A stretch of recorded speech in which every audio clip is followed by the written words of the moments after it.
Great, we can hear Welcome you well. to this wonderful webinar.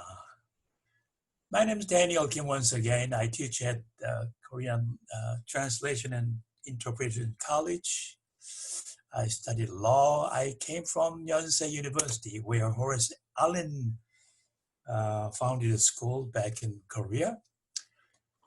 Believe it or not, Horace Allen is some connection with the gentleman about whom I will be talking briefly. Today, we will be visiting to what many Koreans deem as the independence movement shrine. The picture you are seeing here, Korean National Association Memorial Hall. It's located on Jefferson Street near University of Southern California. As you see the map somewhere around here. This is truly a historic monument.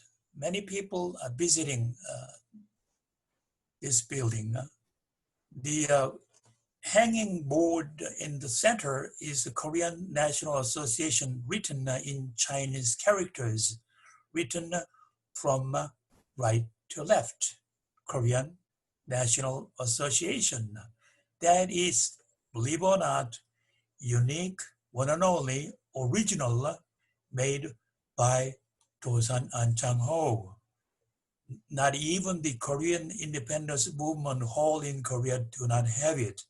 This is the only authentic plate that is still well preserved at the Korean National Association. People are watching here three important chronological periods, time space, if you will. What they are saying is that the year 1903, as Professor Park briefly mentioned before, and the year 1905 and 1911. Why do I say that? Because 1903 is the beginning of the Korean emigration to the United States, not immigration.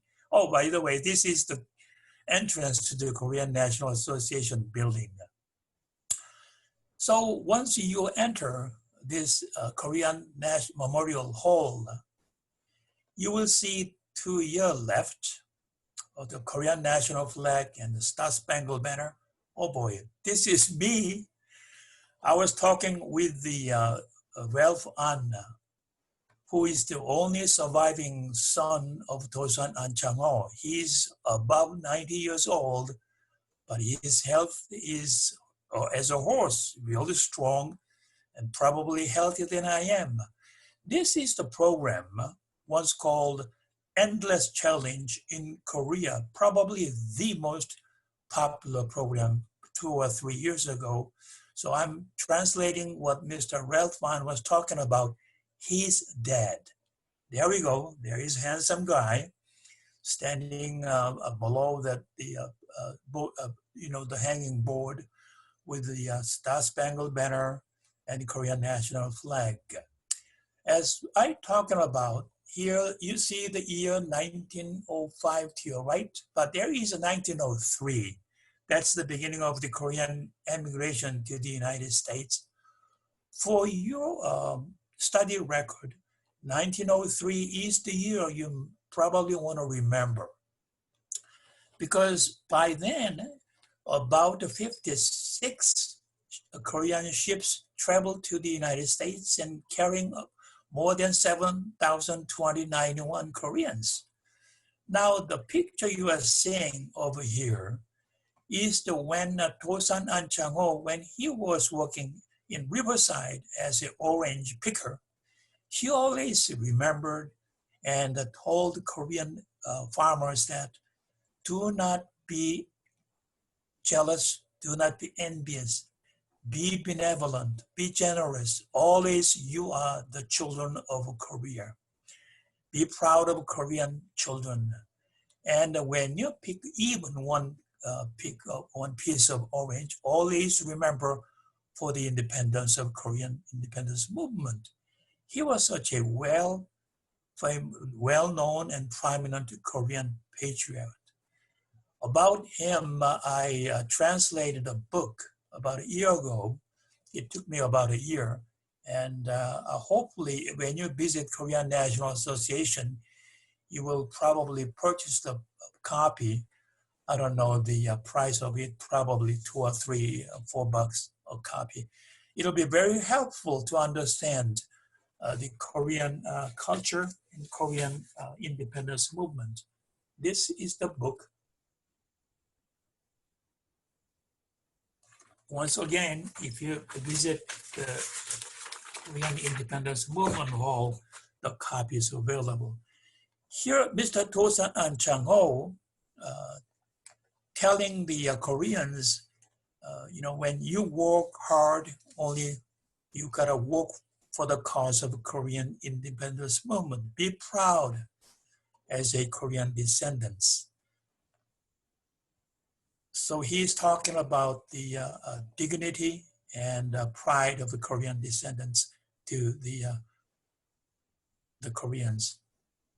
The picture as we are moving, the ship is called USS Gallic. Oh, I lost him. And that's it. That's the one where the first ship of Korean immigrants came to state of Hawaii back then. It was not a U.S. territorial though, and it came to the state of Hawaii. And when Tosan was coming to the island, because the island was so big and outstanding and big, and that's why his name Tosan, meaning that island mountain. That's his nickname and pseudonym for Mr. An Chang-ho, Tosan An Chang-ho. So this is the first ship that carried the Korean to the United States back in 1903. Remember the year, 1903. And as you look at slightly toward the next picture,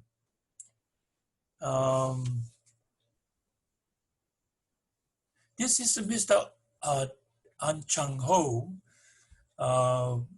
He spearheaded the Korean national movement in the United States in 1911. Before 1911, let me briefly talk about the year 1905. I told you 3 time spans are important as teachers to remember. 1903, 1905, and 1911. What's 1905 is so significant to the Koreans? It is. This is the year when Imperial Japan subjugated, annexed Korea to their protectorate. That means Korean king and Korean people had no longer sovereignty, no independence, nothing. It was all under the control of the Imperial Japanese government. That is why Koreans remember 1905 as the year of infamy, because they will never forget the year Korea was annexed by the Imperial Japan. Here the gentleman to the far left, handsome man, is the father of the gentleman I was translating previously, Tosan An Chang-ho, the most prominent, the most famous Korean patriot. You will never forget the name when you study Korean history. I mean, he is above any reproof. I mean, there's not even one, nobody. I mean, there's no woman or fears anything at all. He was so faithful and truthful. He is the one to remember among many Koreans. And he is still highly, widely respected as a great Korean in the United States, all over the world for that matter. All right. In between, Korean national movement initiated in 1911, this is the year when the Korean national movement it became as the semi-sovereign state taking care of the Koreans living in the United States. Why do I say that? When Korea was forcefully, illegally annexed by Japan, the Koreans, in fact, had no country to return to. Can you believe that? When you are out to the picnic, your house burned down. Somebody, completely demolished it. You have no home to go to. The Koreans were the situation. So what really happened was that state of California, as well as the United States government, federal government, recognized Korean national movement as a legitimate government, provisional government agent for the Koreans.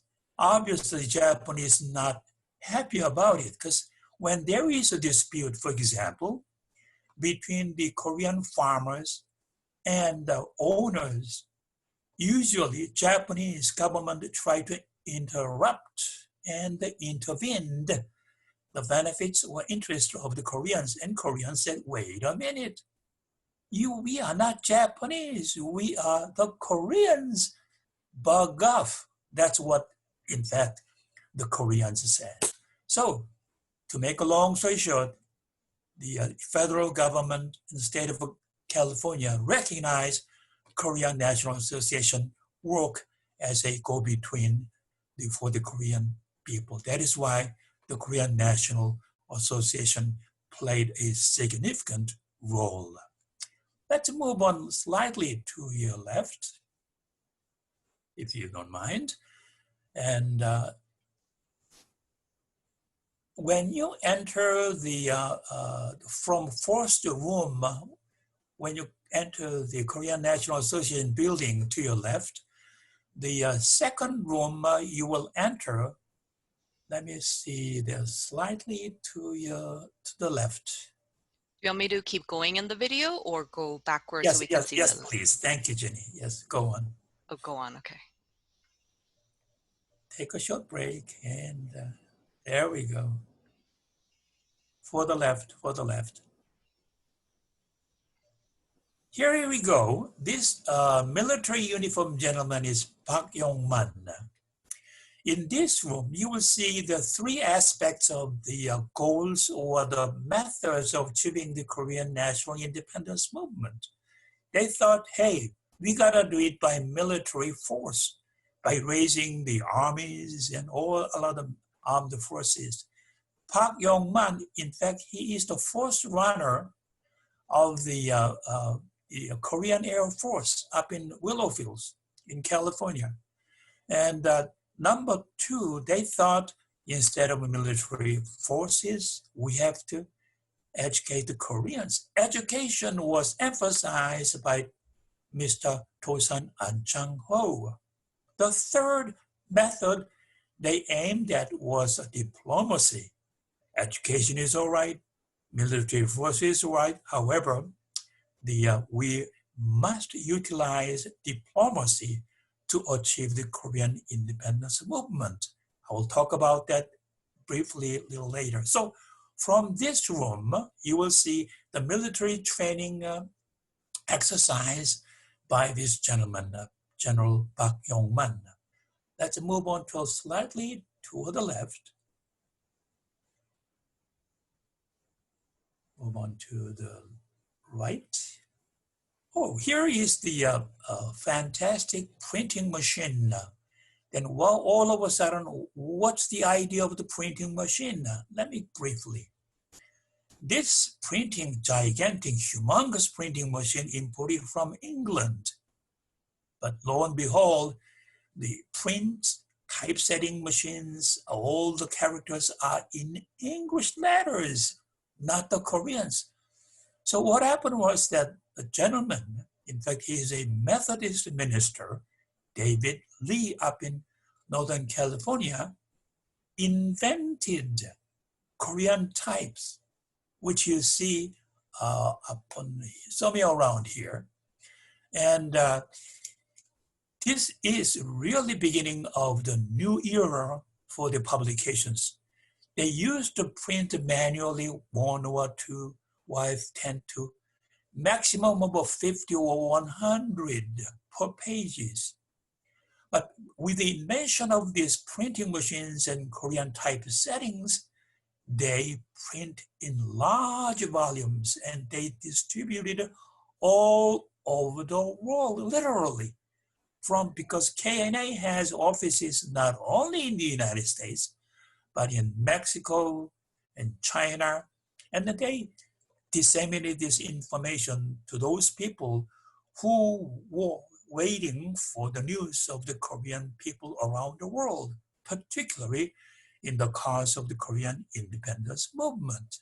So this is written in Chinese characters meaning 독립신문, meaning independence newspaper.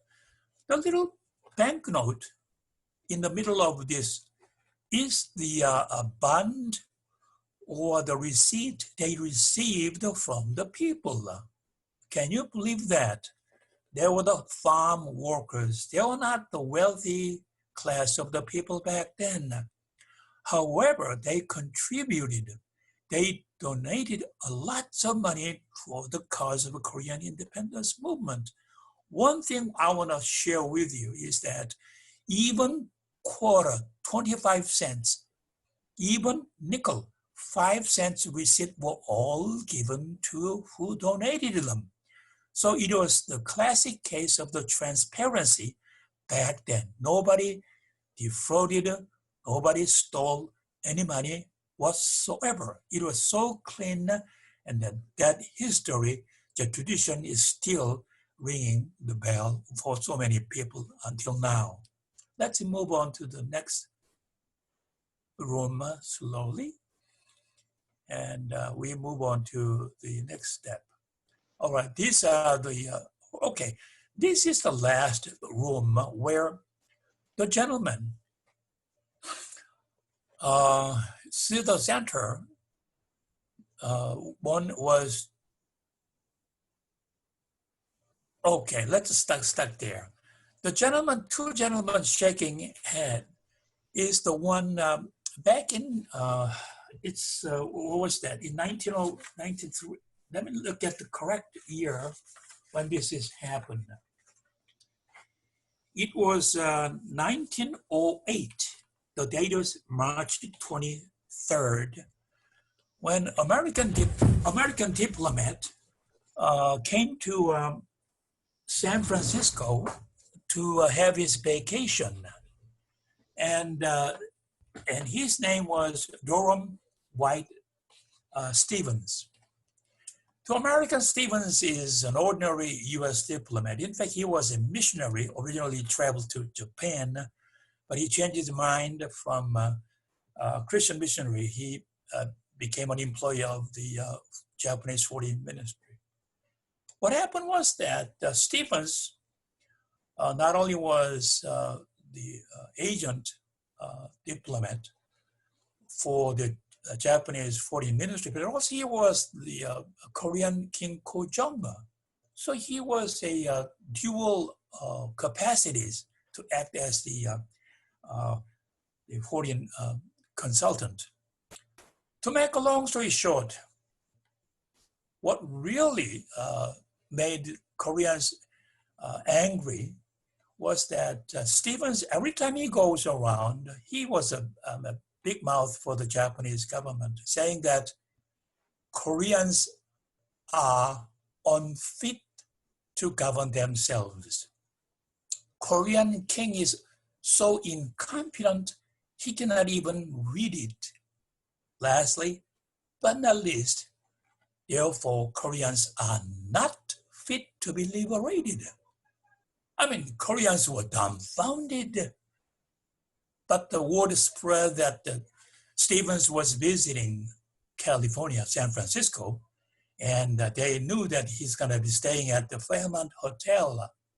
So Korean representative went to his hotel and had a conference with him. They asked basically two questions. Did you make such statement? Stevens said, yes, I did. And don't you recognize the Japanese are killing up so many Koreans in Japan now?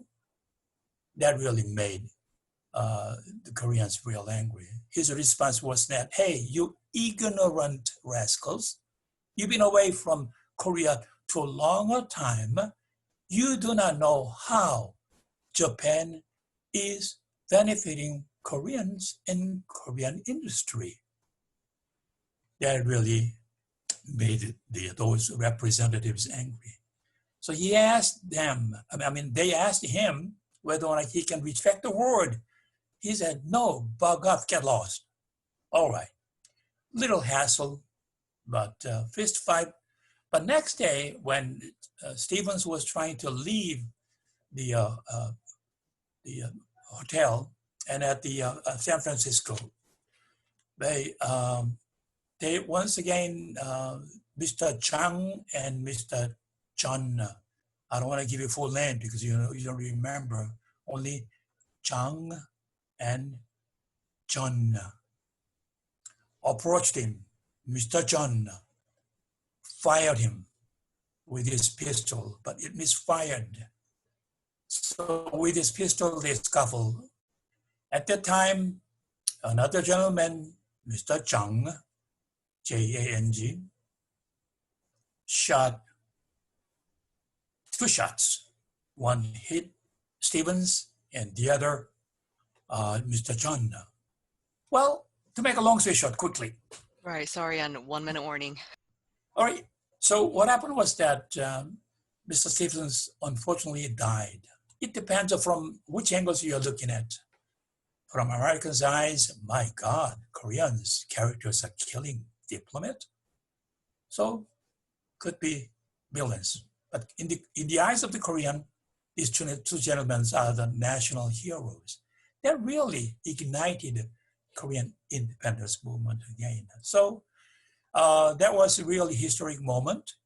And the gentleman to your far left here, I don't know, he is the first president. Let's go back to the other picture. And then I'm gonna, yes, this is the gentleman right next to my right and to your left. Is the first president, Syngman Rhee, the Princeton and Harvard educated South Korean president. And to his right, Tosanan Chang was standing there. Syngman Rhee was the US educated, highly regarded gentleman, but unfortunately, his government was toppled during the 1960 April 19 student uprising. So what I'm saying is this: through the history of the brief Korean history, Korean national independence movement went through not only in Korea, but also in America. Particularly, Los Angeles is the bastion of the Korean independence movement. Once again, I cannot give you a full, thorough presentation, but this is the only time I'm given. Once again, thank you very much for being with us. Best of luck to you. Thank you so